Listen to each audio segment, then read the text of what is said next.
will be able to put questions in the chat.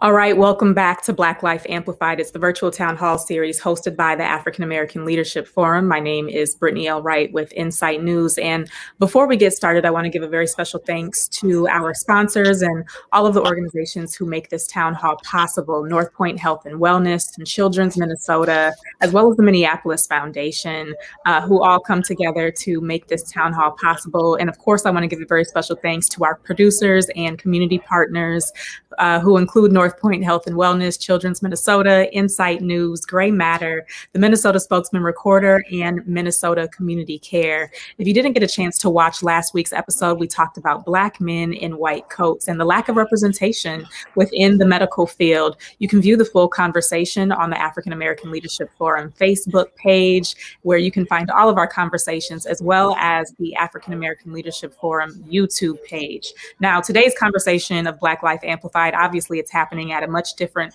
time than we normally broadcast. We wanted to make sure that our community would be able to participate in the conversation, even if they were at work. Today, we're focused on public safety and wellness as it relates to the Chauvin trial, which is coming up starting next week. So we're going to talk a lot about public safety and wellness with some local leaders and elected officials. But up first, we want to talk to our resident nurse and infection preventionist, reoccurring guest here on Black Life Amplified, Miss Adrienne Thornton, to help us make sure that we are still preventing the transmission of COVID, even as we begin to gather and organize. So Adrienne, welcome back.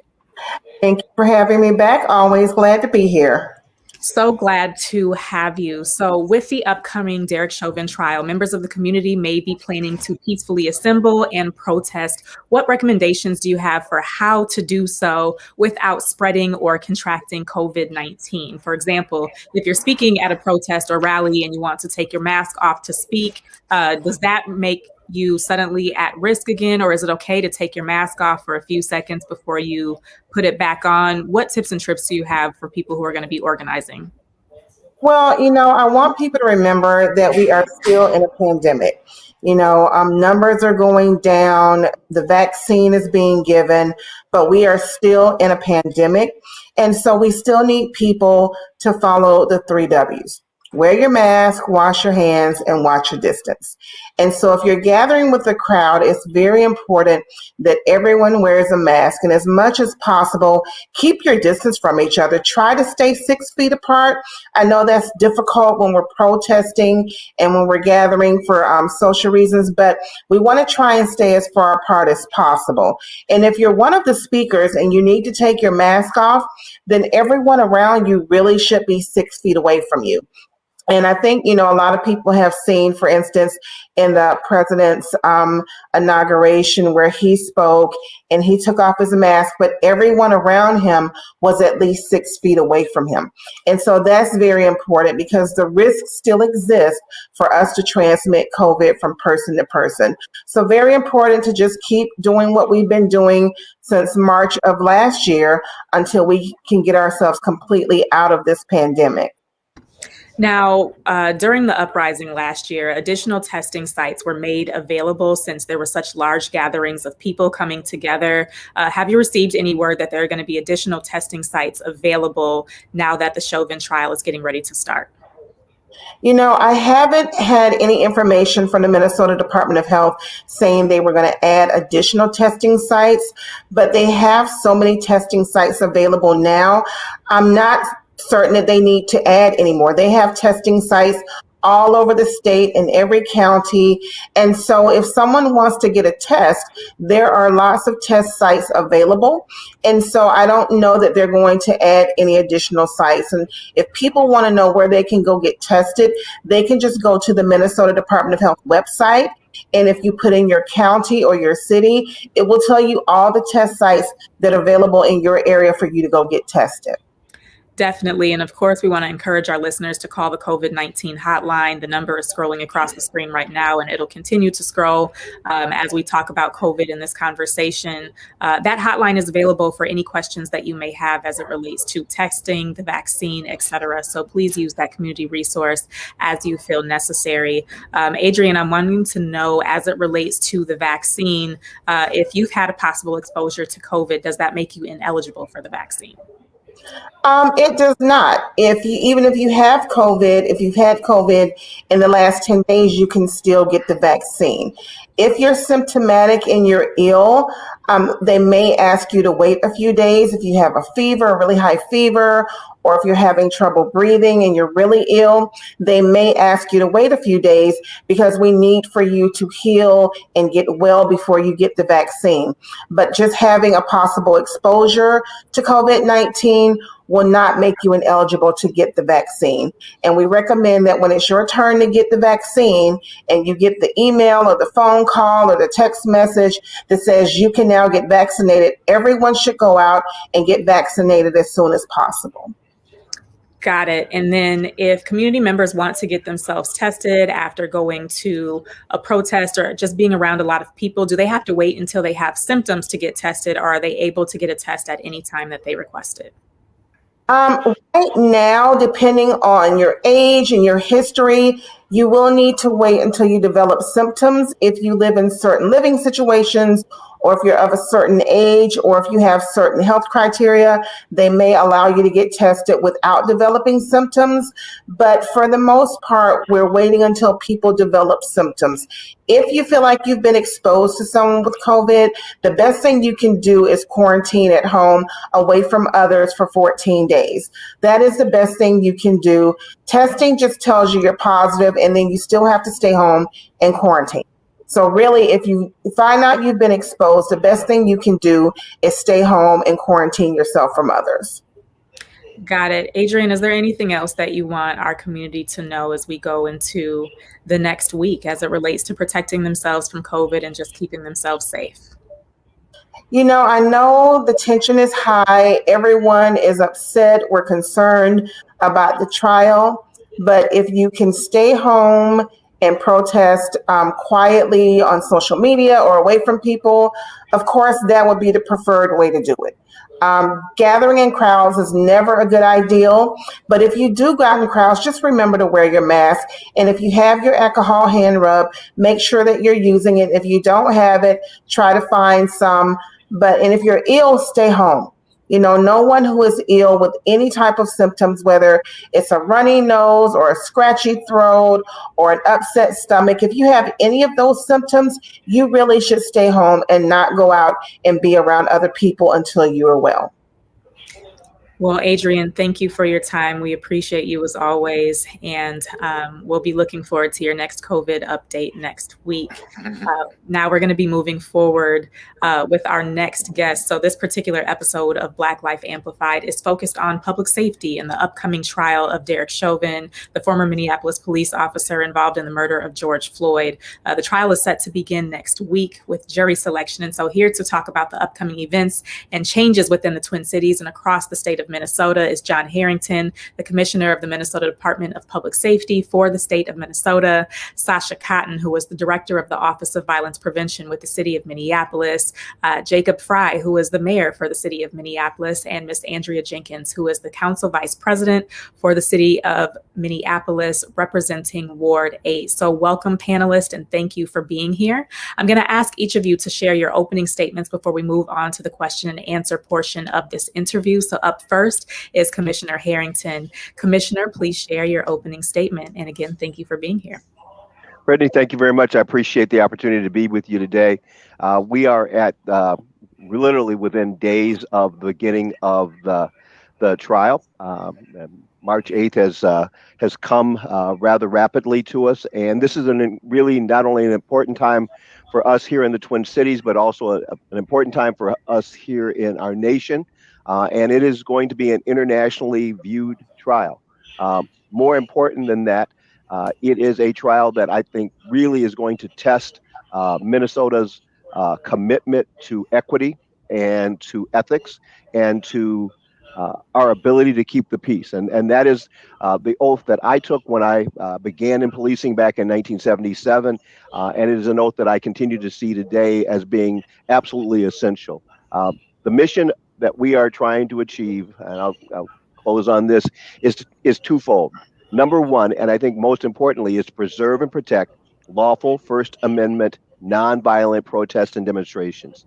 That is our number one mission that we are working together to do. And our second mission, which I don't think is probably very far from being as important, and it's certainly the one I'm hearing from communities, immigrant communities, small business communities, the communities around downtown, is prevent large-scale violent civil disturbances, assaults, property damage, fires, and looting that would disrupt the trial or disrupt life in the city of Minneapolis or in any of the communities where it is likely to take place. So that really is what we are focused on, is how do we make sure that people's voices can be heard, and how do we do it in a way that makes sure that people are not assaulted and that people are not losing their livelihoods and their lives in the effort. Thank you, Commissioner. We'll get back to you in just a moment with more questions about Operation Safety Net, but next we want to move on to Ms. Sasha Cotton. Sasha is the Director of the Office of Violence and Prevention for the City of Minneapolis. Welcome back to Black Life Amplified. Thank you, Brittany. Grateful always to be here with you all.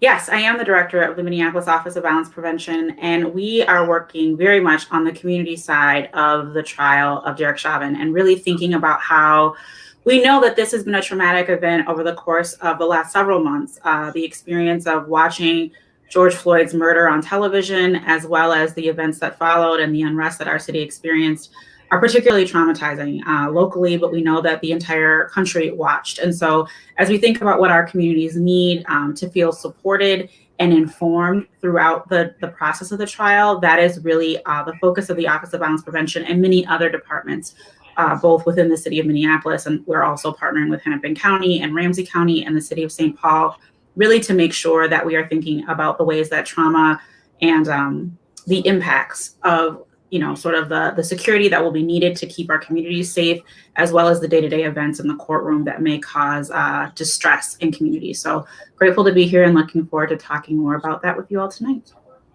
Thank you. Looking forward to it. Up next, we have Mayor Fry. Mayor Fry, please share your opening statement. Thank you so much for having me, Brittany, and for everyone in joining here today.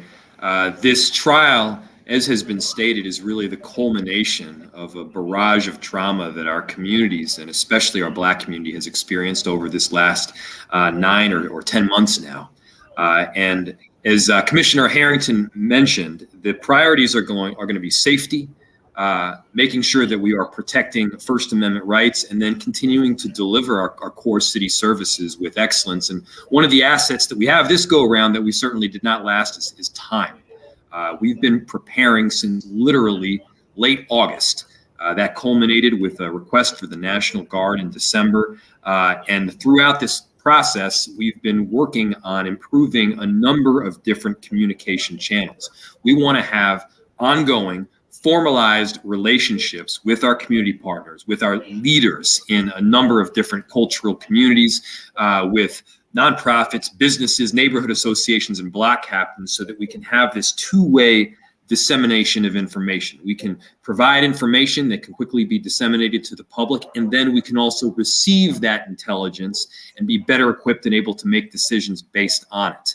And so we view you listening to this virtual town hall right now as really critical partners in this process, and we're going to need this as an all hands on deck to make sure that, yes, we can peacefully protest. And we will do everything possible to protect that right, because you know what? We believe in it strongly. We believe that it's an important part of the healing process and a critical part of our democratic process.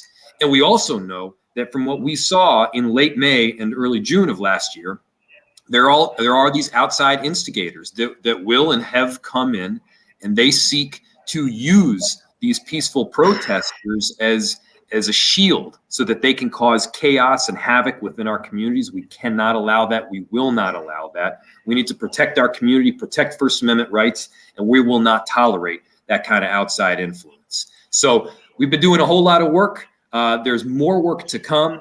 Again, thank you so much for having me tonight, and look forward to some of the questions. Thank you, Mayor Fry. Up next, we have Councilmember Jenkins. Hello, Miss Britt, and to the Black Life Amplified audience. I'm really thrilled to be here tonight with my esteemed panelists. Hello to Mayor Fry and Commissioner Harrington and Director Cotton. Honored to be here with you all. You know, I really echo all of the sentiments that have been expressed prior to me joining on camera.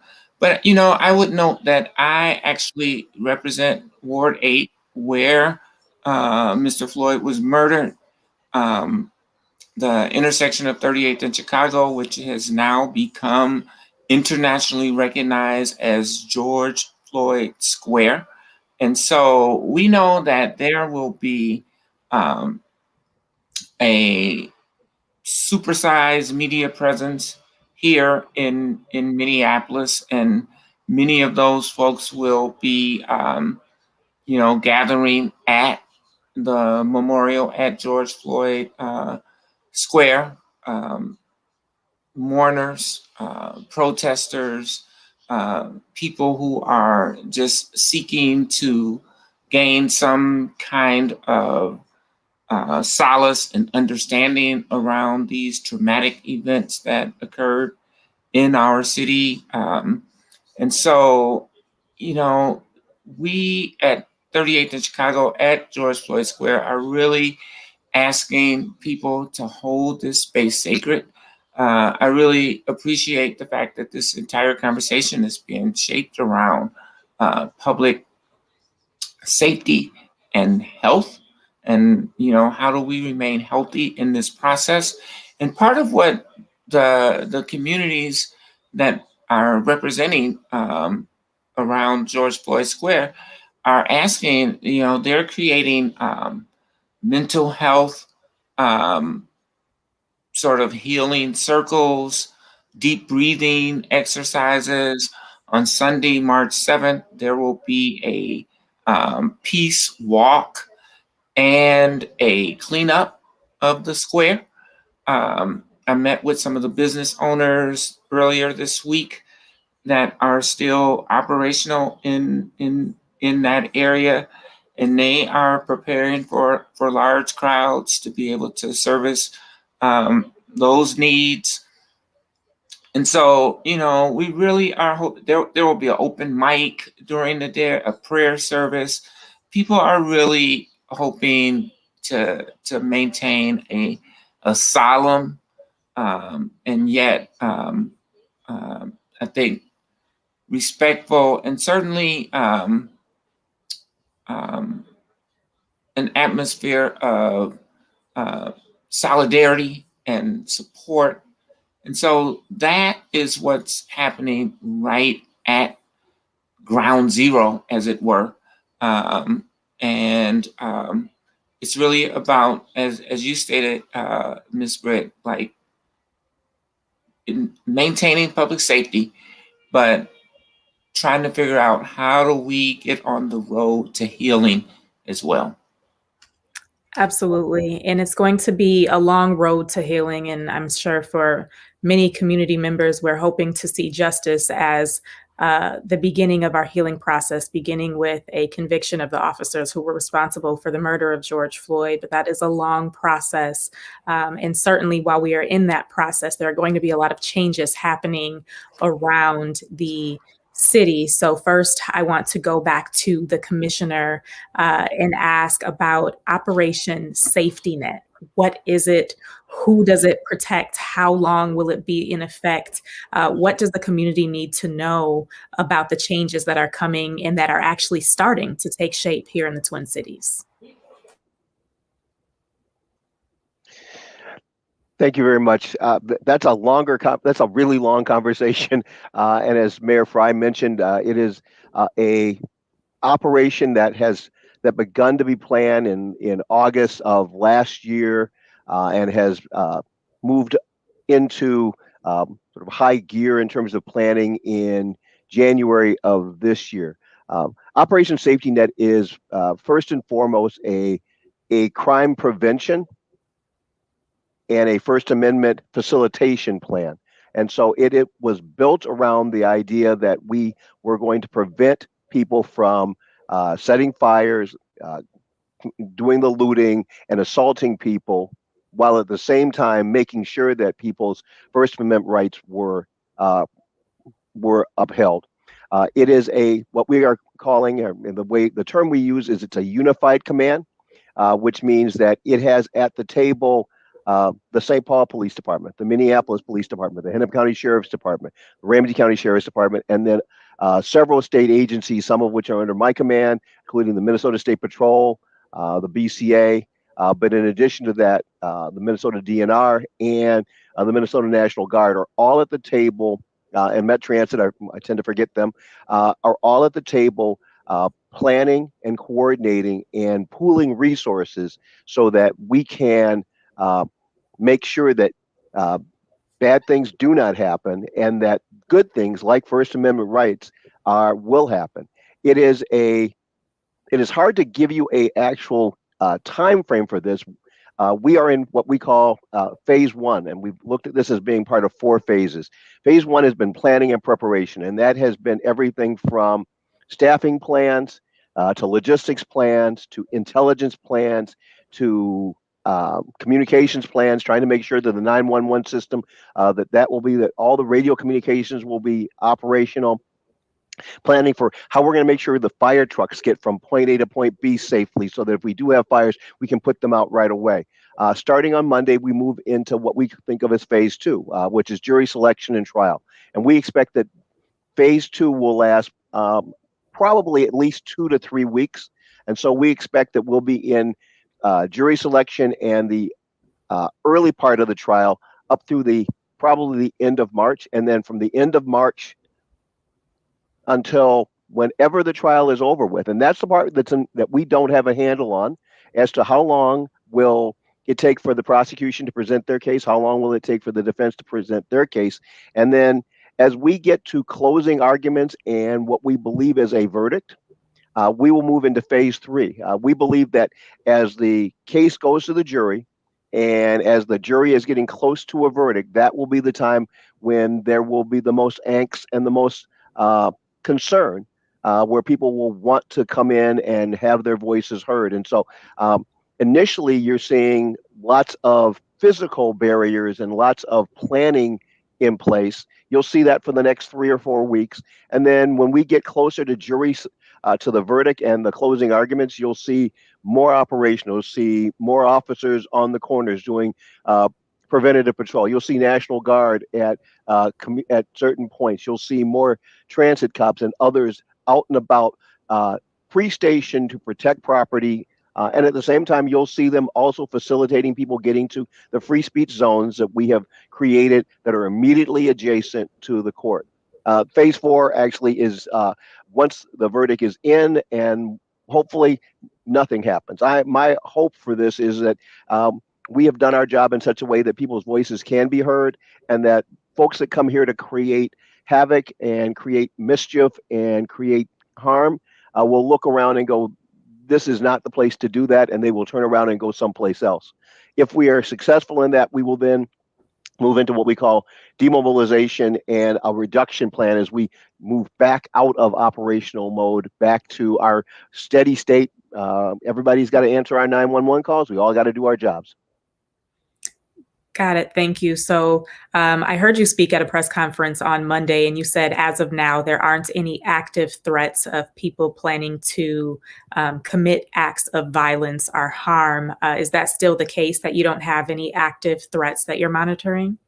That is correct. There are no credible imminent threats to the trial or to the Twin Cities that we are tracking. There is what we would describe as lots of chatter. So there's lots of aspirational conversations from groups that mention the trial regularly, but none of them are talking about coming to a place or at a specific time, nor are we seeing anything that indicates that there is a mobilization of groups of people coming to to actual commit criminal activity. We do know of protests that are coming. But we see protests every day. That is absolutely the norm in the Twin Cities area, that people come and express their First Amendment rights on a variety of topics. But none of those groups are engaged in conversations about burning things down or about tearing it up or stopping the trial. And that's the kind of thing that we're charting with both our federal partners, our county and state partners, and our local partners. Thank you. So when I reflect back on the summer of 2020, or even back to January when the insurgents happened, I think about the emboldened groups of white supremacists that descended into the Twin Cities and drove through neighborhoods with unmarked license plates and setting trash cans on fire and leaving hate mail in people's front yards. So are those the specific groups that you all are listening out for and are paying attention to?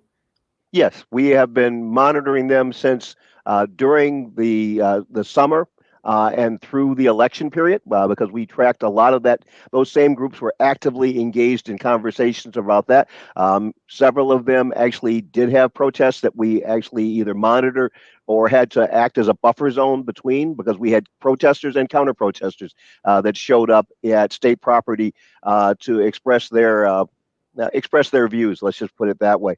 So we are tracking those groups. And we're also we have our ears open, and we're asking the community if they see something or they hear something to let us know. And that, in fact, has been probably one of the most productive pieces of this, has been to make sure that if people saw or heard something that caused them to be disquieted or suspicious, that they need to let us know that. That was, in fact, one of the most effective things we did once we got our feet under us during the summer, was answering the tips that we got about people stashing alcohol and gasoline in places where they could be used as incendiaries. We went back, we collected that. We collected the evidence. We have now arrested, I think we're up to about 14 or 15 different people that have been indicted on federal charges. Much of that came directly from suspicious activity, see something, say something, reporting. And we need that to happen throughout this trial also. Definitely. And the line to report suspicious activity is now on the screen. So we encourage you to take a screenshot, save it in your phone, do what you need to, 612-692-TIPS or 8477.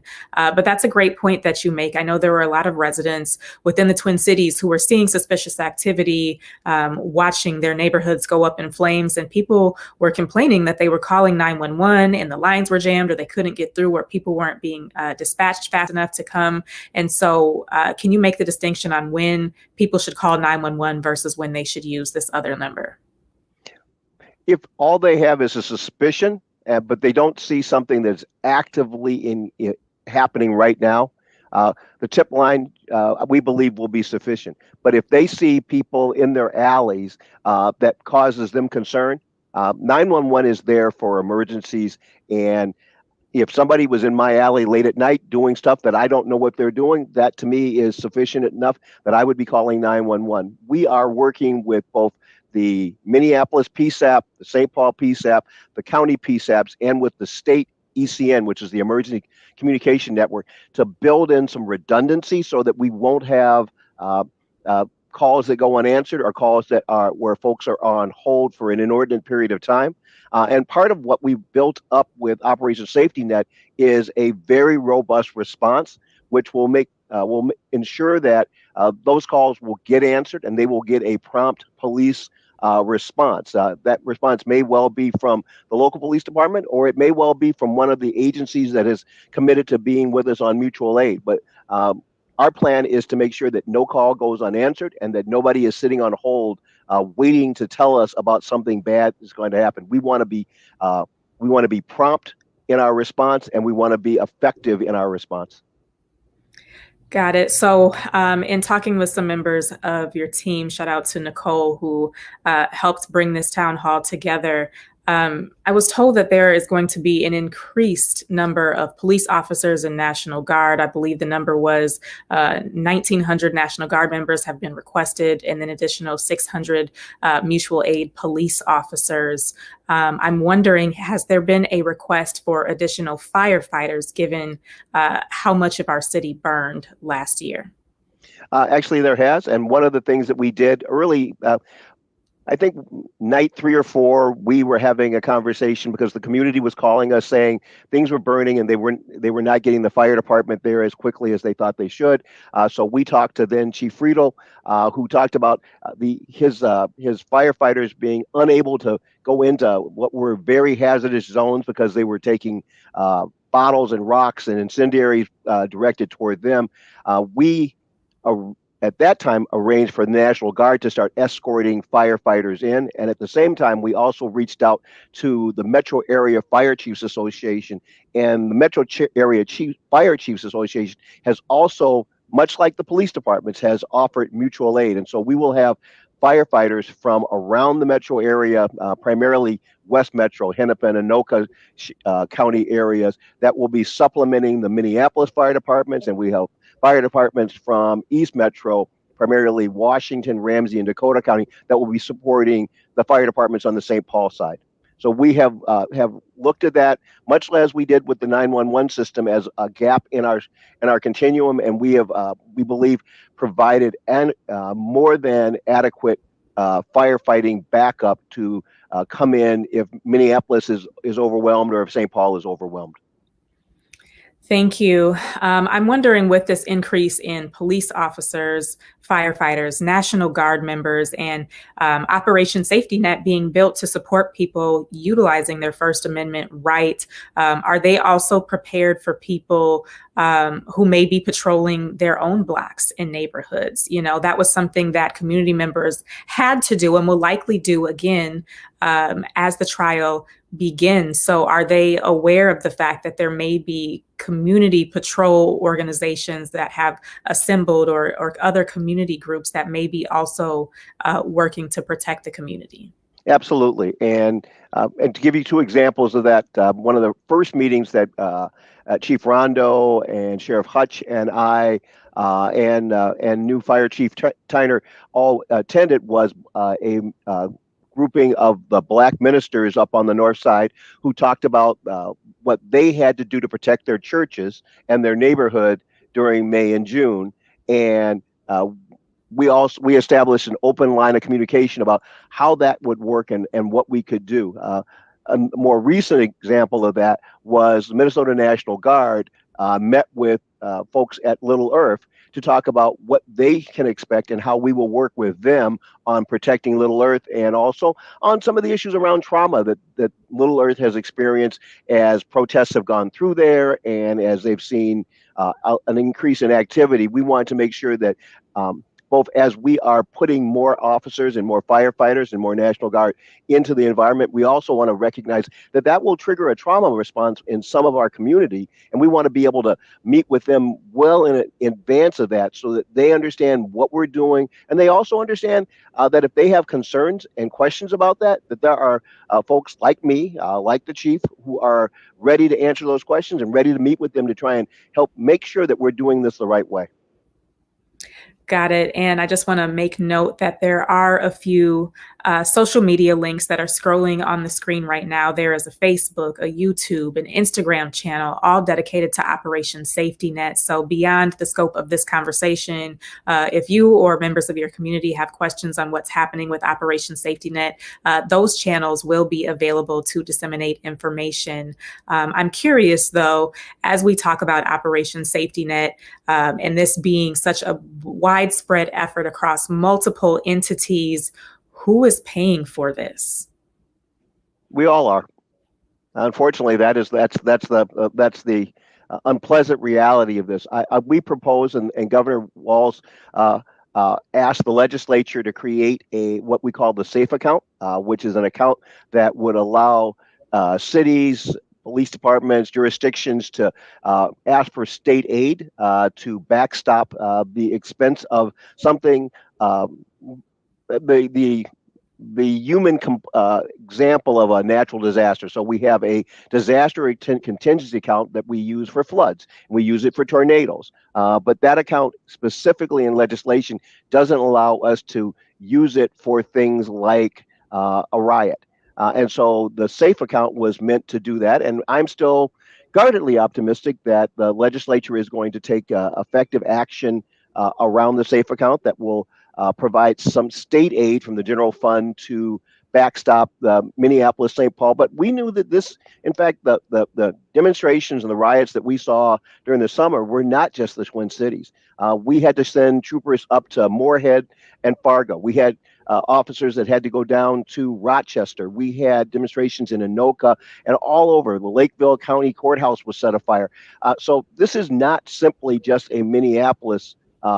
While Minneapolis is clearly ground zero for the trial, that's where the Hennepin County Courthouse is, and that's where a lot of our emphasis has been. But we recognize that the entire metro area was affected by the demonstrations and the protests during the summer, and we are prepared to work together across the metro area and across the state of Minnesota to make sure that everybody is kept safe.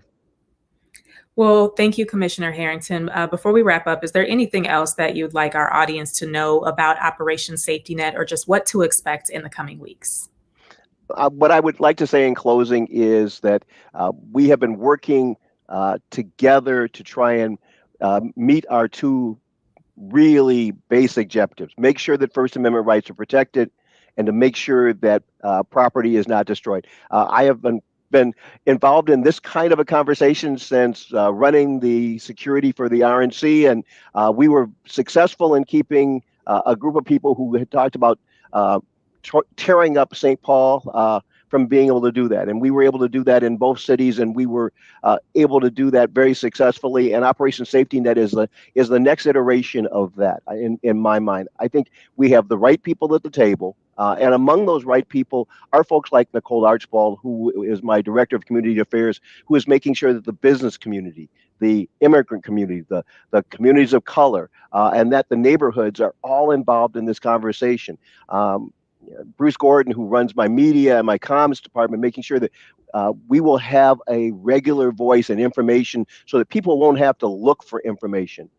And then finally, we're also making sure through Katie Knutson that legislators, both elected officials from state, local, and federal level, all know what's going on so that they can make the effective decisions they need to make as the policy makers throughout this. So this is both a operational piece, but also a communications piece. And that's one of the lessons we learned from the summer, was that you could not over communicate. And that's something I know Chief Rondo has said regularly, and I hear Sheriff Hutchinson say it, and I hear Chief Axtell say it on the St. Paul side. We are all engaged in this together. Absolutely. Well, I do hope that you come back and continue to provide updates here at Black Life Amplified on what's going on. And thank you again for your time and for joining us. Now we're going to move on to Sasha Cotton, who's going to talk to us about community protection as the trial gets underway. So welcome, Ms. Cotton. Thank you. I am here and really thinking about all of the ways that, again, as I said in my opening statement, trauma is showing up in community as it pertains to the trial of Derek Chauvin. And one of those things is really, how are we doing the best work that we can to engage with community? So Commissioner Harrington talked a little bit about the work that Nicole Archibald is doing at the state level. I'm doing similar work at the city level, working in partnership with our Neighborhood and Community Relations Department, as well as CPED that's very focused on our business community, to ensure that we are thinking about protection at every level. And when we're talking about protection, a lot of that really is about information and information dissemination, and having an opportunity for us at the city to communicate with the community, both residential and business communities, and our cultural communities, of course, but also that there are ways for those communities to filter information back to us. We want to make sure that we are responsive. This trial is going to be a marathon. It's not something that's going to be over in a week or two. We don't anticipate that. And so we really want to make sure that people feel like they have a way to get in touch with the city, and that city leaders, as well as community leaders, are really well aware of what is happening at each phase of the trial, as Commissioner Harrington laid out. Around community protection, we are in the process of developing a request for application at the city because we realized, to your point, Brittany, that there were so many groups on the ground last year who of their own volition really came out and felt the need to protect their organizations, their businesses, their communities. And so at that time, that was not a city function. We certainly were doing our best to coordinate and organize with those groups. But we really feel like, given the benefit of the time that we have, we wanted to look for groups that have deep relationships in community, that are credible messengers, and that are working on the ground in an outreach and community engagement capacity. And so we're working on a request for application to fund up to 6 organizations from the diversity of Minneapolis who can do community patrol work, de-escalation, conflict resolution, to really help offset any of the tension that might be existing in community, but also who have skills around trauma and healing, because we know that so much of what people will see, even given the security measures that are going to be taken, may be triggering. And we really need to center and ground ourselves in being prepared for what might potentially trigger us as community. And knowing what's coming is an important part of being able to be prepared for any potential triggers. So we really want to make sure that the message about everything that people can expect is being really clearly delineated, and working in partnership with community-based organizations who do this work already is going to be a really critical part of that. We're hoping that that request for application will be live in the city system on Friday so that organizations can start to take a look.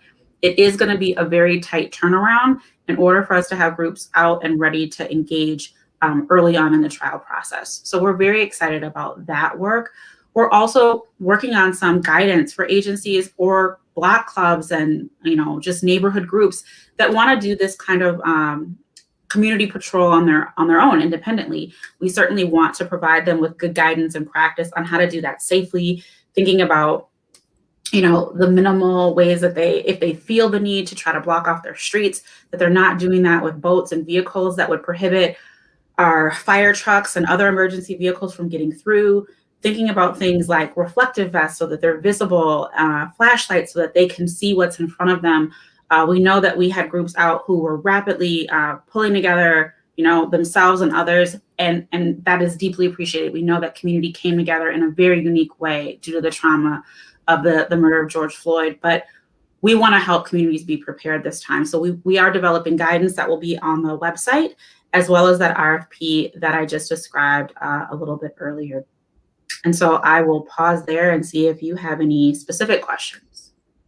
Yeah, I'm wondering if you're anticipating an increase in community violence. So I remember around the time that George Floyd was murdered, we typically do see an increase in violence in the summer months, but this particular summer seemed to be especially heightened with the trauma, as you mentioned, and some of it may have been related and due to what happened to George Floyd, and some of it may have been other incidents that were just taking place in community. Are you anticipating that there will be an increase in community violence? And if so, what is being done to mitigate that? Yeah, so to your point, we do generally in Minnesota see upticks in violence in our warmer seasons. Nationally, that's not necessarily always the trend, but certainly in places with such extreme weather like Minneapolis, we do see an uptick starting in April or May. And so one thing that we're doing to be proactive about that this year is, with the benefit of sustainable funding from the city's general fund that we know is ongoing money, we're now able to develop our request for proposals to get money out into community to do violence prevention work much earlier in the year. So we actually have 2 active applications that are up right now. One is for the development of our interrupter teams. We're looking to have between 6 and 8 interrupter teams that would be deployed in early spring. That is definitely going to be very important to preventing gun violence in our city and engaging with people who are at greatest risk, so they understand both the consequences of their action, but more importantly, have an opportunity to get resources and support to turn their lives in a different direction. Interrupters are deeply focused on de-escalating conflict and trying to get to any potential clique or gang conflicts before they escalate to gun violence. So we're very excited about that model and are working very closely with our national partners at Cure Violence to roll that out with fidelity to the model. Last year's implementation was a pilot. We saw some really good contacts made and some good engagement happen. But now that we know we're moving forward, this is a long-term project in Minneapolis, we're able to really build it out in the most meaningful way possible, which means we have to work with the research institutions that developed it to help us with our design here locally. In addition to that RFP, we have our Office of Violence Prevention Fund available right now. And this is a body of work that I'm deeply excited about because it really speaks to the innovation of violence prevention in community. It is about funding our grassroots organizations who are doing the work on the ground. It's not necessarily following a particular evidence base, but it is the things that we know help keep our communities safe. The Office of Violence Prevention is focused on building happy, healthy, and hopeful communities. And that means building bridges between our community, particularly our young people and our elders, having strategic outreach that's happening with our faith community and culturally specific organizations. It means that we're looking at domestic violence as a public health crisis and really focusing on mitigating the factors that develop it. And so the Office of Violence Prevention Fund is a place where organizations can apply for up to $50,000 of resources to help offset any costs that they have in doing existing work or to innovate existing projects that they want to test and get some support in addition to resources with evaluation and research, because we really do believe there's brilliance in community. And part of being able to demonstrate that is being able to evaluate your work and show the progress that you've made. So we're very excited about both of those opportunities and as a prevention mechanism for the summer. And those will be on the City of Minneapolis website? Yes, they are in our e-supplier system, and they will also be posted on the City Office of Violence Prevention Facebook page. Okay. All right, thank you. I'm wondering, as it relates to community organizations who will be supported in doing, neighborhood patrolling and things of that nature, is there anyone who is ineligible to participate in that or who wouldn't be supported by the city? For example, if you are labeled as a gang member or affiliated in some way, will you also be supported in being able to patrol your neighborhoods with firearms, as many of our community members did last year?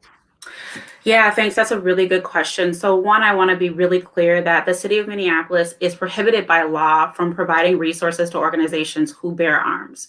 So the organizations and groups that we'll be supporting would be groups that will contractually obligate themselves to doing this work without, firearms. And that is just a state law that requires that if the city is paying people to bear arms, they have to be a licensed peace officer. That being said, we know that there will be groups out there who are doing community patrols and bearing arms, and we want to coordinate with those groups. At that level, we're certainly not selecting who the participants are, but we want to know who they are. We want to be in coordination with their leadership and do the best that we can to have a coordinated response to any group that has the best of intentions on keeping our community safe, because that is really what all of this is about. Got it. Thank you. Sasha, are you able to stick around for a little while so we can ask maybe a few more questions at the end of this conversation? Indeed, I'll be here. Awesome. Thank you. So now I want to go to Mayor Fry. Mayor Fry, are you still there? I am, yes. Excellent. Welcome back. So I want to know specifically from you, last summer was absolutely crazy, and so many residents within the city of Minneapolis did not feel safe. One, because they watched a man be murdered in cold blood, on social media, on TV, etc. But then the response to the murder of George Floyd was also very terrifying.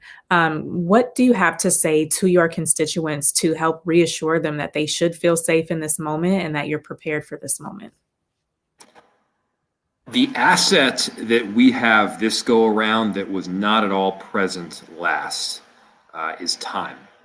We have time to reach out to communities to provide mental health service, given all of the trauma that we've gone to. We have had time to work with our mutual aid jurisdictions and with our state partners so that we can have the resources and personnel that we need on the ground at the moment, rather than have to wait several days to have everything deployed. We have the right amount of time to plan so that we know what organizations to partner with, to set up the formal relationships ahead of time so that we can have that two-way dissemination of information, and that we can have law enforcement on the ground across our major commercial corridors throughout the city to prevent the kind of thing that we saw in late May and early June. It is an entirely different dynamic this go around, and Commissioner Harrington already touched on quite a bit of it. But, we also have the time in order to train in and prepare officers, even coming from other jurisdictions, on what to expect. That is a benefit that we did not have the first go around. And that extends to, again, everything from mental health service to 911 calls. Got it. Thank you. So I'm wondering, how are you balancing the needs of residents in Minneapolis with the needs of business owners in Minneapolis? So many people were impacted by the events that took place last summer. And I'm wondering if there's a specific plan for supporting each of those groups. There is a specific plan for supporting each of those groups, and it's got to be a both-end approach every step of the way. We're making sure that our residents have constant communication. I've been doing very regular briefings multiple times per week. I've actually got another briefing tomorrow morning on the very topic. We're also setting up almost these phone tree systems so that our neighborhood community outreach teams, they're able to work with neighborhood associations, even with block captains, to be able to disseminate information and then receive that information back in. That's something that we didn't have at least formally set up last time, but will be this time, and that'll help protect residents. In terms of businesses, we saw so many Black-owned, minority-owned, immigrant-owned businesses that were targeted as part of that unrest in late May and early June. And I can tell you that will not be tolerated in any way, shape, or form. To those white supremacists that may or may not be coming in to our city and to our state during this trial, we need to send a very clear message to them that if they try to cause chaos or disruption in our communities, if they try, whether that's trying to burn down or loot local businesses, they're going to be targeted, they're going to be arrested. And so there's a very clear message that's being sent out to them, because we need to protect our commercial corridors and our businesses through the city. And the benefit this time around with the time to have everything set up is we'll be prepared ahead of time.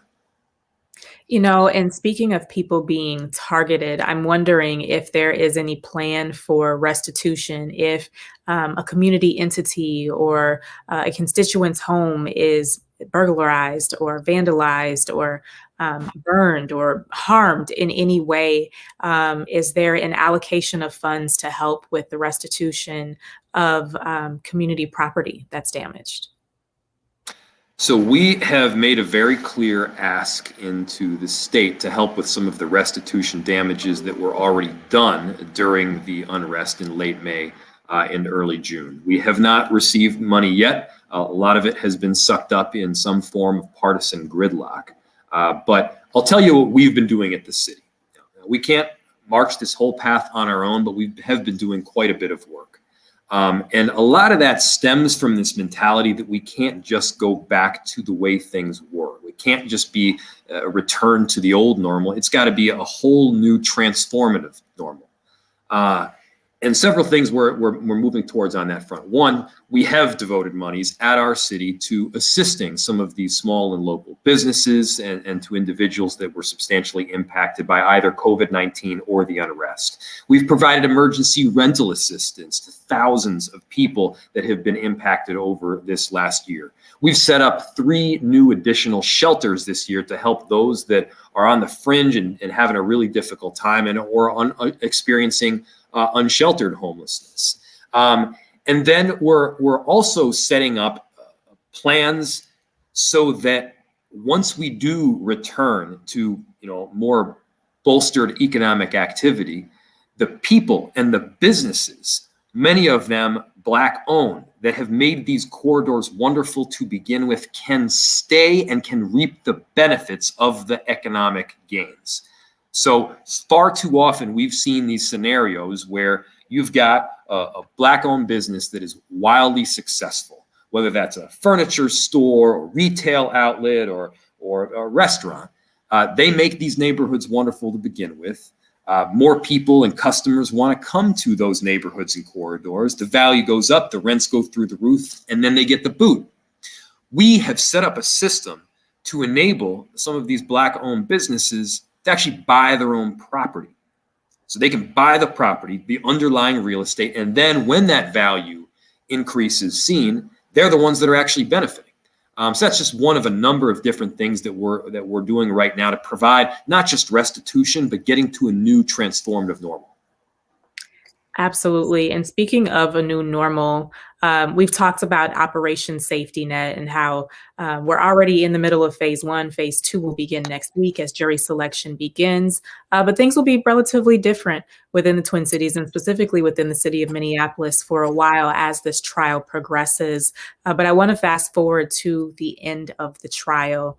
What do you envision as the future of Minneapolis? What are you hoping to see as we go through these moments of uncertainty and what our city will look like on the other side?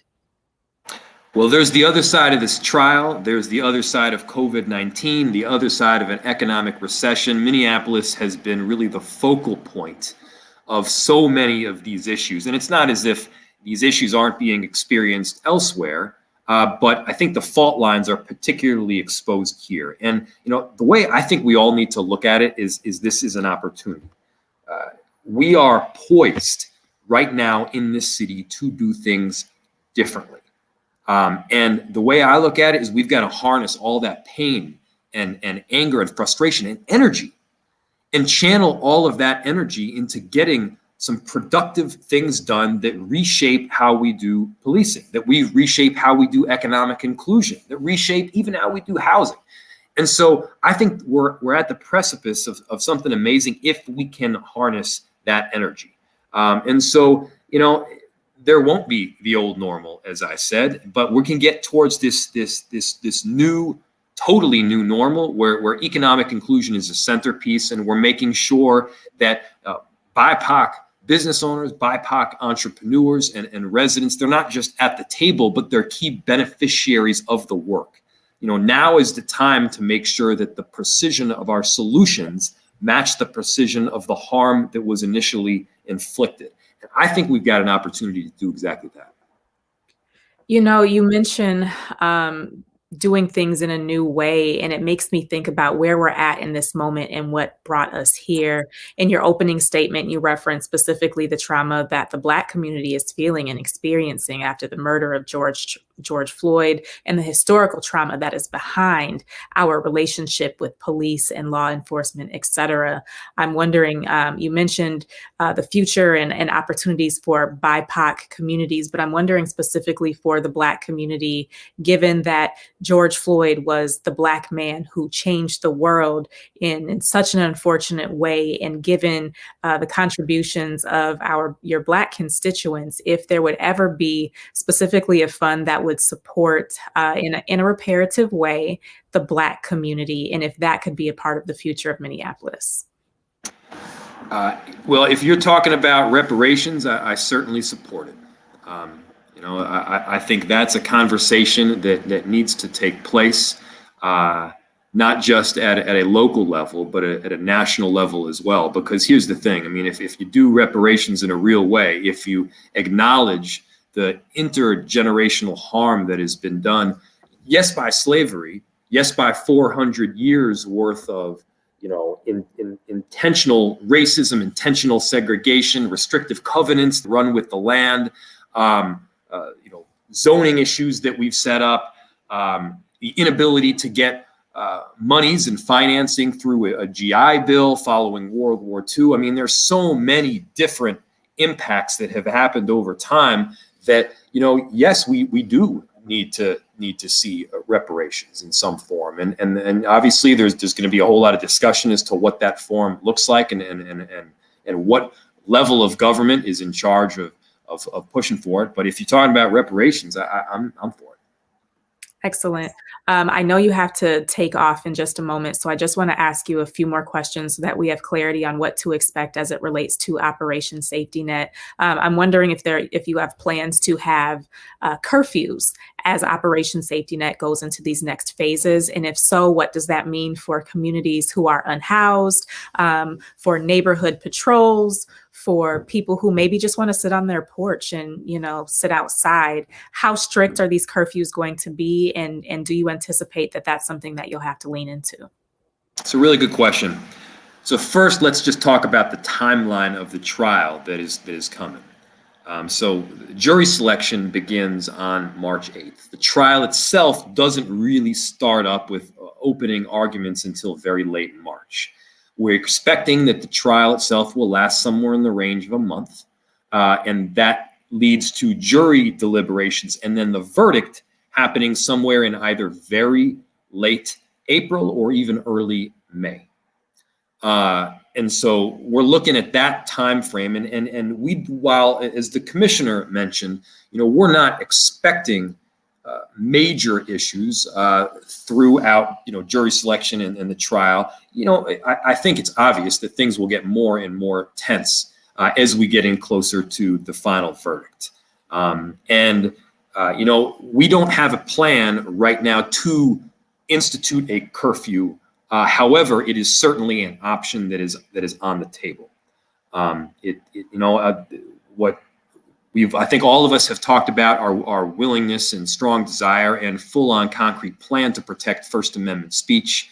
Now, here's the difficult reality, is that when you have a whole lot of people that are properly and peacefully protesting, then you have another large group of people that are causing violence and chaos. It does become increasingly difficult to distinguish between the two, especially when they're wearing the same clothes and everybody has masks on. It does get harder. That's just a truth that we have to acknowledge. Now, having these community relationships in place, having the partners right there, having get us constantly getting information from on the ground partners telling us, hey, that's the guy over there with the unmarked plates, and that's the white supremacist that we want to be looking out for. That helps us distinguish.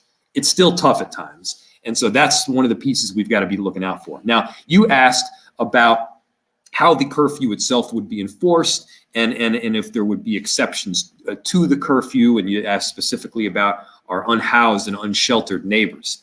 So that is one of the big pieces that we are working on already.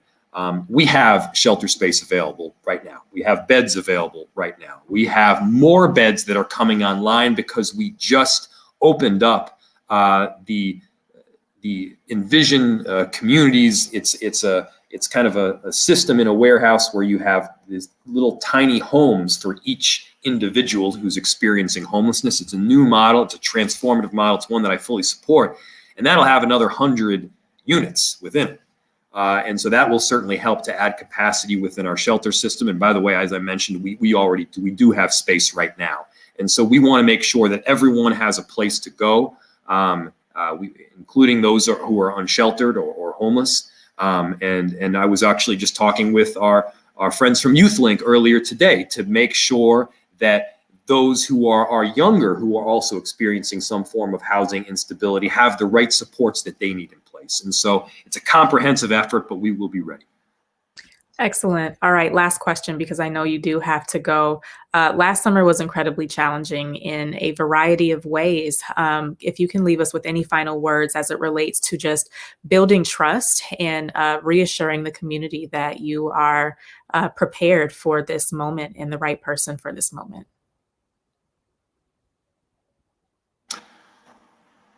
Last summer was unbelievably hard, and there was so much trauma associated with it. And this was not just about the 8 minutes and 40 seconds worth of horror that was George Floyd's killing.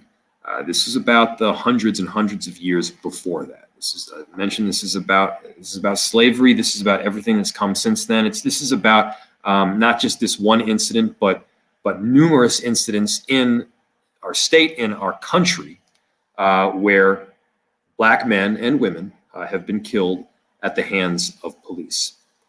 We recognize that. And we're recognizing also the areas where we need drastic and serious improvement. And first, what I'll tell you is that change is happening. There have been a litany of changes that have already taken place in terms of policy. There are more changes that I believe need to happen in terms of culture shift. And in terms of me as a person, and that was part of the question, here's the thing. I've told the truth throughout. I was the first person that morning to come out and say, you know what, we need to what happened was wrong. We disregarded the normal protocols and procedures that were baked into the walls of City Hall that tell you not to speak out, not to say something. We said it was awful, it was wrong. We immediately fired the officers, and I called for charges. And I was honest about that. When there were calls for abolishing the police force, I supported and backed our chief Arredondo and said, no, I think that we need deep structural change, but I'm not for abolishing the police. And more recently, when we talk about this both end approach, none of these issues can be solved based on a hashtag. None of them can be solved based on, basic or simple answers. This work is hard. It is hard. And we need people that are willing to dig in. I know that community is. I know that you all are on this call right now are willing to dig in. I know our chief is willing to do that really essential work towards reform and deep structural change. And we're going to make sure that it happens.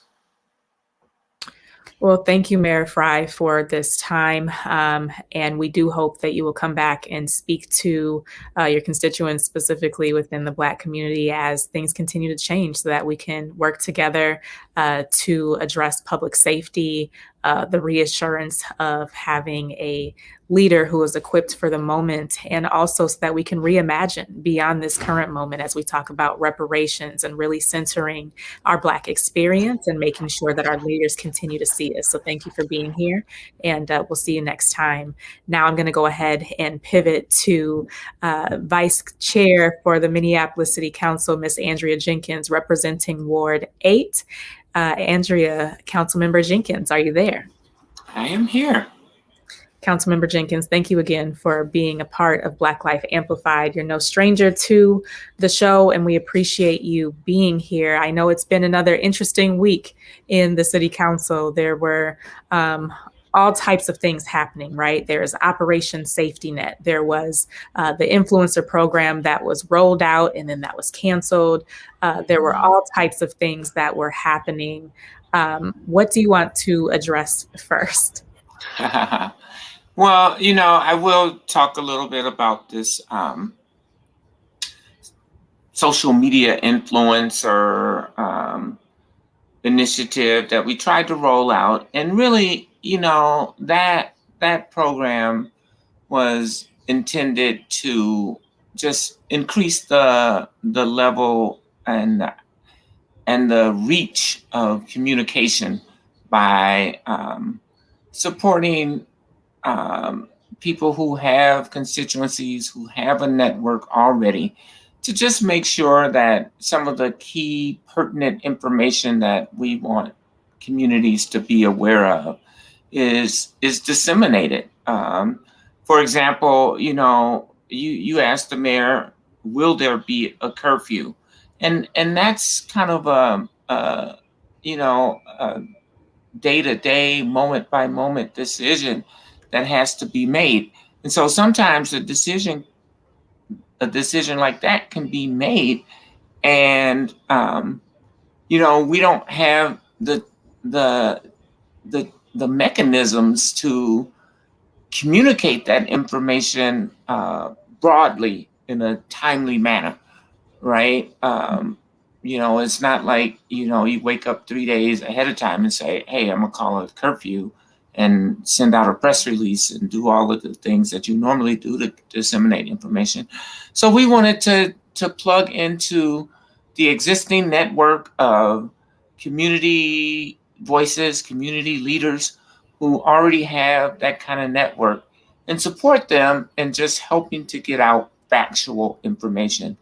I do understand the deep consternation with the term influencers, though it is a pretty innocuous term in its common parlance as people who are on Instagram or Twitter, or even Facebook for that matter, who just share information about various brands, various companies and products, but the use of that term in this situation was really unfortunate. I think it would have been better if we talked about, partnerships with our community leaders and community-based organizations, thought leaders, even would have been a much better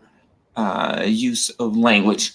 But, we pulled that program back and really thinking of trying to think of other ways to make sure that we can communicate with really challenging, hard to reach communities, immigrant communities that don't necessarily speak English, youth communities who are not tuned in to WCCO 5 o'clock news, and so that's going to be the work that we're going to have to do. Certainly, we had, you talked about the number of challenging issues that we've been discussing on the council, one of which was rent stabilization, which is a proposal to see if we can get on the ballot a question around whether Minneapolis should have the right to regulate or control the increases in rent. We know that, part of the challenges that our community is facing, because I think of all of these things in an intersectional sort of lens, is that, housing insecurity and unhoused individuals, it's really a huge, significant part to this challenge that we have in our society, and contributes to the wide gap in disparities between Blacks and people of color. And so this is one sort of proposal that could provide us a tool to help address that concern. We have no lack of really large issues in the city of Minneapolis right now. And they all come to the Minneapolis City Council. And, that's the challenging work that we're doing these days. Well, speaking of the city council and the work that you're doing, and I would agree, it is challenging, and it's critically important in this moment that we have leaders who can disseminate information and to do that accurately, and also who can be innovative in thinking about solutions. But I'm curious, as the trial begins, starting next week, how will the city council be functioning? Will you still be having hearings on community issues? The government center is completely barricaded, and there's a really heavy police presence. So if community members want to testify or participate in view hearings, how is all of this going to work once the Chauvin trial begins? Sure. Well, since March 16th, we're almost full circle to a year now. All of our meetings have been in a virtual environment on the Minneapolis City Council, and so those activities will still continue. We will, we'll have our regularly scheduled meetings. They're on Zoom, and community is very, very welcome to participate. We'll have public hearings. In those situations, we can hear directly from the community. Last week, we had a public hearing. I think we had, that I chaired, 142 speakers. And so our meetings are accessible and will continue to be accessible. Hennepin County will be closed to the public because that is literally where the trial will be taking place. But the city of Minneapolis will be open during regular business hours. There is a heightened security apparatus in place with, fencing and quote barricades around the building. There will likely be extra security presence, but City Hall will continue to be accessible to people who need to access city services. However, the council will still continue to meet on a virtual platform.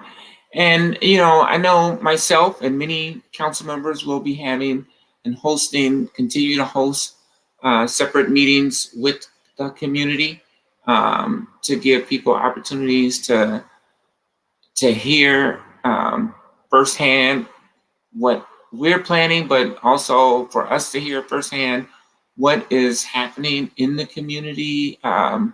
During the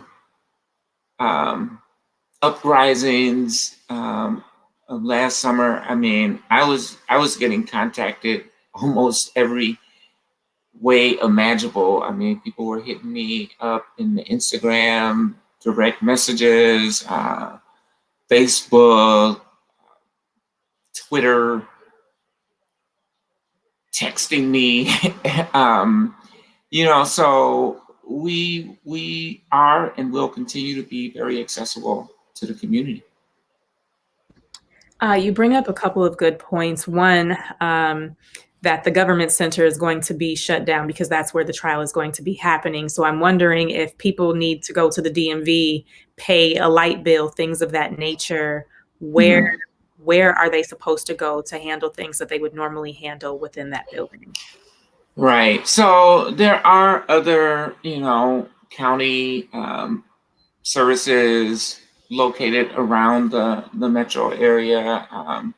There's a county service center at Midtown Global Market, so people can access there. Last year I renewed my driver's license online, and so that is definitely an option for people. But I know not everyone has access to the internet and to those kinds of things. So hopefully the county will have those mechanisms set up so that people can continue to access those important services.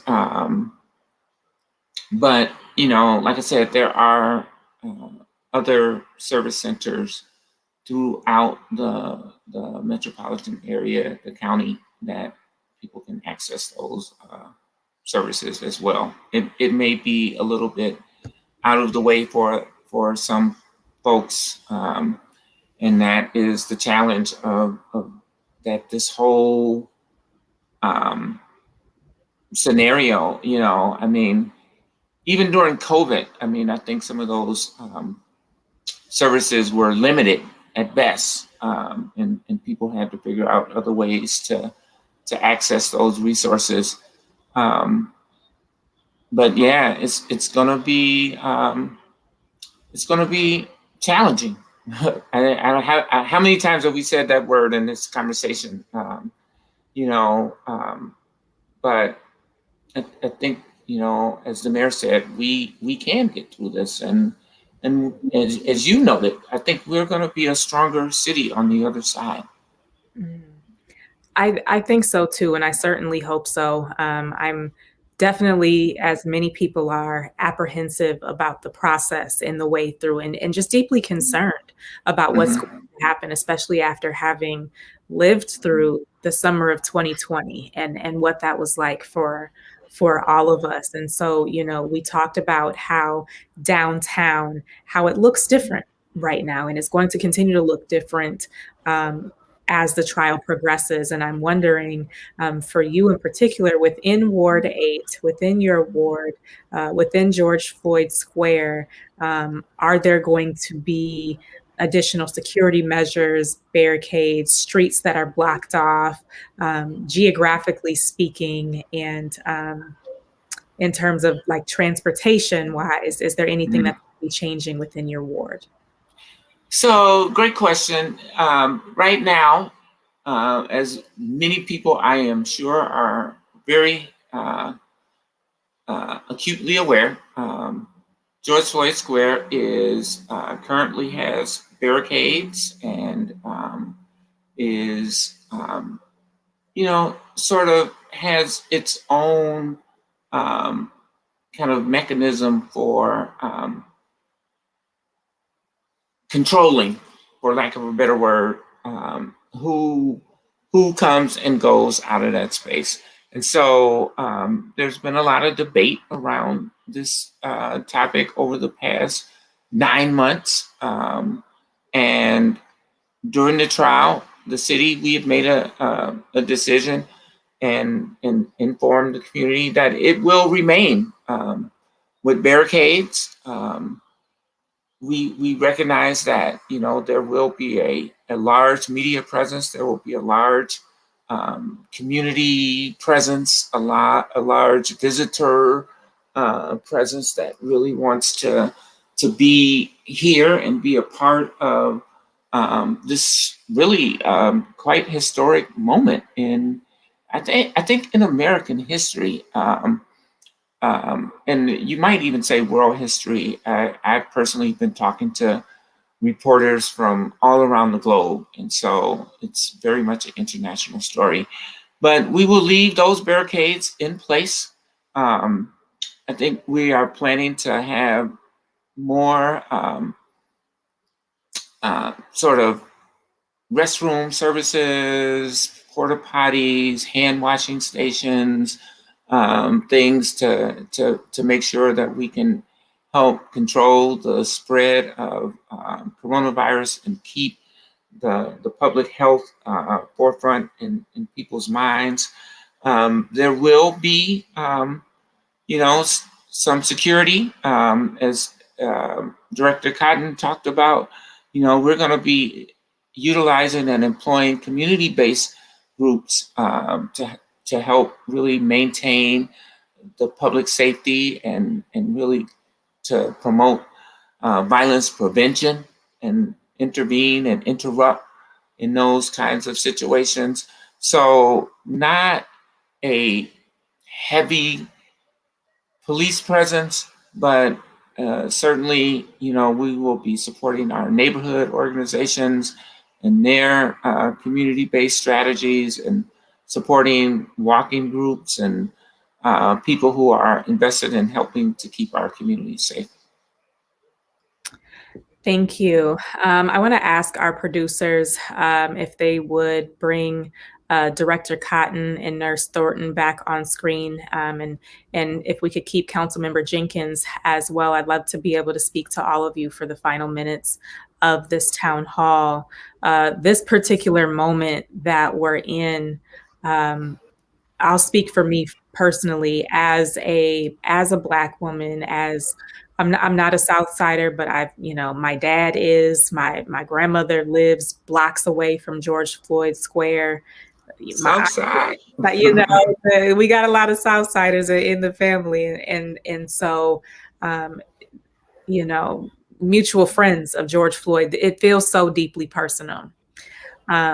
This moment that we're in, we talked about Operation Safety Net, and there's so many logistics and all of these things, but all of this is happening because a brother within our community was taken from us. And so I want to spend just the last moments of this town hall talking about wellness and how we collectively process for ourselves, our family, our community, and get through it. Because what I sense beyond anything, and the importance beyond Operation Safety Net and knowing what highways will be open, et cetera, what I sense is critically important to know is how we fortify our mind, bodies, and spirits in this moment. The idea of a trial to me feels deeply triggering and reminiscent of everything we witnessed last summer. So whoever wants to go first, how are you planning to fortify yourself and for the rest of the people around you? I can go first, Brittany. So, this is, it's deep for me as well. I don't live in the city of Minneapolis. I live in the suburbs. But I am from Georgia. And so all of the things that we've been experienced hit me very differently because I grew up in a time when I saw that happening. I lived through Klan rallies. And so the fear that I had as a child has come back to me.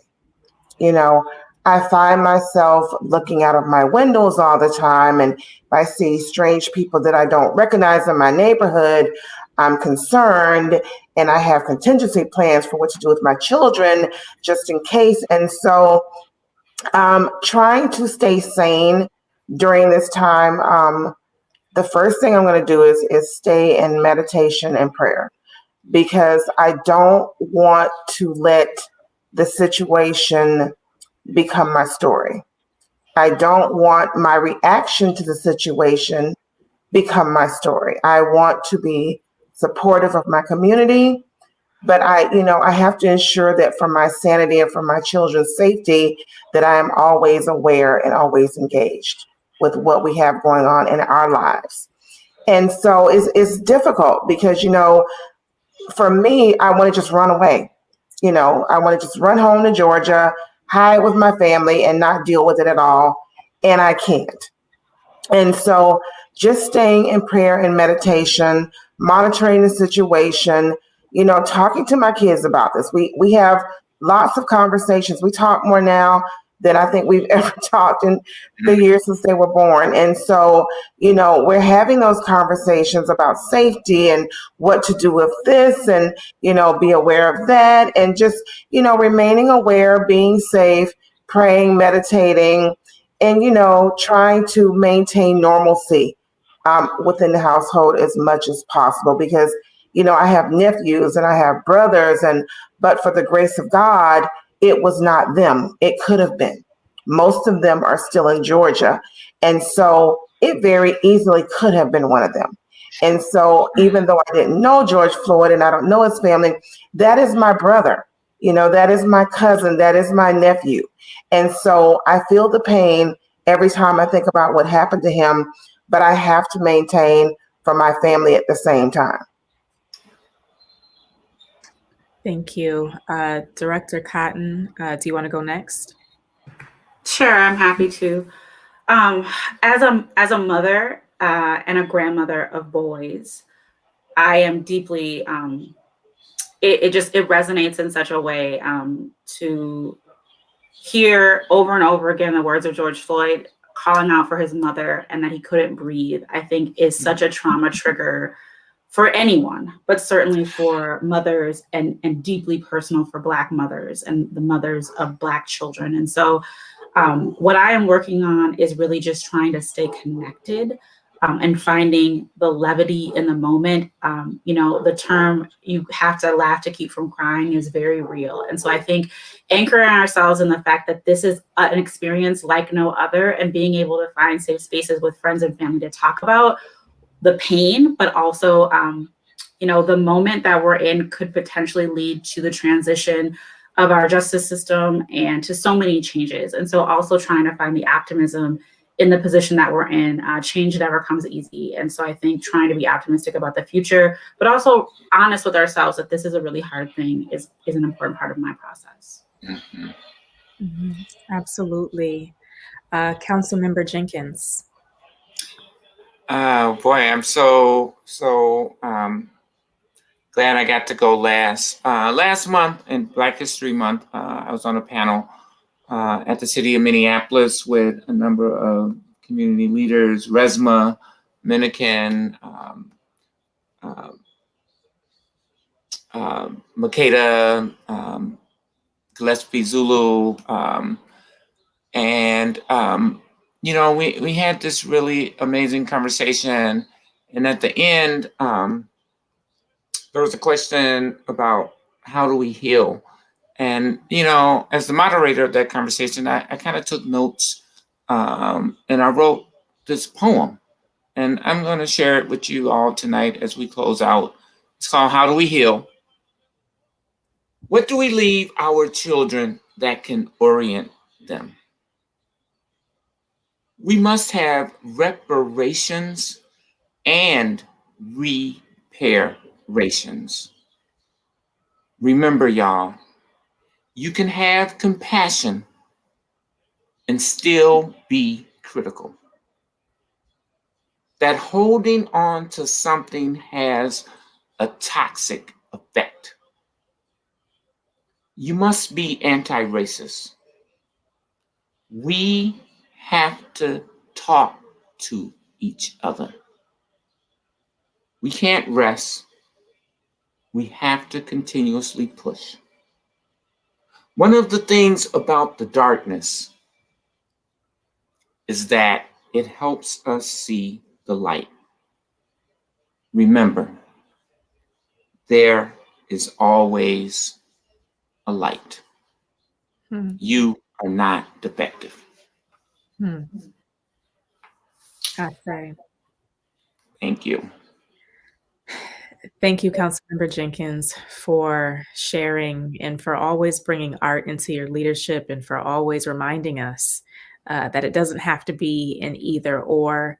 I want to just go ahead and name that it is the Black women, it is the Black mothers who are still here, both in this conversation, literally, but also who are often leading and doing the work. And it is so difficult when we go into our jobs and we assume titles and roles and responsibilities to see the duality of having to work within systems sometimes that have often been so incredibly harmful, and to have trust in those systems and still to be a part of community and to wear this skin, to have this melanin that does not come off, that we wouldn't trade for the world. But there's a duality that exists in both of those spaces. And so I thank you, Councilmember Jenkins and Director Cotton and Nurse Thornton for sharing and holding space for the professional work that you do, bringing us the information that our community really needs, but also being able to hold space and to be human and to remind people that there are good people doing good things here in this community and who care and who feel deeply. In a moment like this, when we have lost so much faith in the system, it is really reaffirming to know that there are people out there who care and who look like us and who are deeply committed. So thank you, all of you, for your time and for being here, for your vulnerability. Thank you for your leadership. And thank you to all of you out there who are watching and who keep us going. You know, we did this extra town hall for all of you. We'll be back next week, Wednesday the 10th, continuing the coverage of the upcoming trial and how we can keep our community safe. If there's additional information that needs to be shared, we'll make sure that it gets out as best as we can. And we'll be back at our regularly scheduled time from 11 a.m. to 1:30 p.m. here on the African American Leadership Forum Facebook page and YouTube channel. You've been watching Black Life Amplified, the virtual town hall series brought to you by the African American Leadership Forum, Northpoint Health and Wellness, Insight News, Gray Matter, the Minnesota Spokesman-Recorder, and Minnesota Community Care. Thank you guys so much for your time, talent, and energy. My name is Brittany L. Wright with Insight News. Please take care of yourselves, be good to yourselves, and be good to your community. It is together and only together that we'll get through this moment. And most importantly, rest in peace to our dear brother, George Floyd. We will not forget you and do the work to honor you. Everyone, have a great night. Ashe.